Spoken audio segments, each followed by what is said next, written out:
कि आप 100 करोड़ की जमीन को मात्र 10 लाख रुपए में ले सकते हैं? शायद आप नहीं ले सकते, पर ऐसा हुआ है। पटना में 3 एकड़ की जमीन जो प्राइम लोकेशन पर है, वो फ्रैक्शंस ऑफ रेट पर बेची गई थी। क्यों आपको बताएं? लैंड फॉर होटल या होटल फॉर लैंड स्कैम। ये बात चल रही है आईआरसीटीसी की, और अभी इसमें रोज एवेन्यू कोर्ट से एक नया जजमेंट आया है कि लालू प्रसाद यादव, उनके बेटे और उनकी वाइफ के खिलाफ करप्शन का चार्ज लग चुका है, चार्जेस फ्रेम हो चुके हैं, अब यहां पर कार्यवाही चलेगी। फिर हुआ क्या, हम आपको बताएं।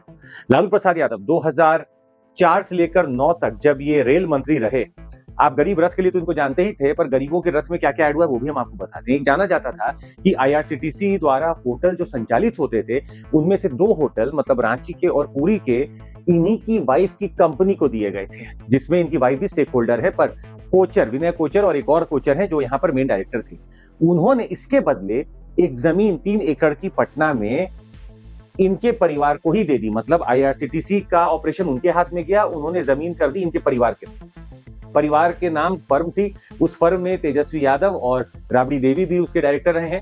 इन्होंने फिर इसको लैंड को ट्रांसफर किया अपने किसी और फर्म में।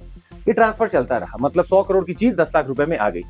तो इसमें कोर्ट ने आरोप लगाया है कि आप करप्शन के चार्जेस, करप्शन के एक्ट के तहत भी फंसे हैं। दूसरा, आईपीसी 420 की धारा भी आप पे लगेगी, और मनी लॉन्ड्रिंग का जो एक्ट है वो भी कार्रवाई आपके ऊपर चलेगी। चार्जेस फ्रेम किए जा चुके हैं, अब इनके ऊपर कार्रवाई चलेगी।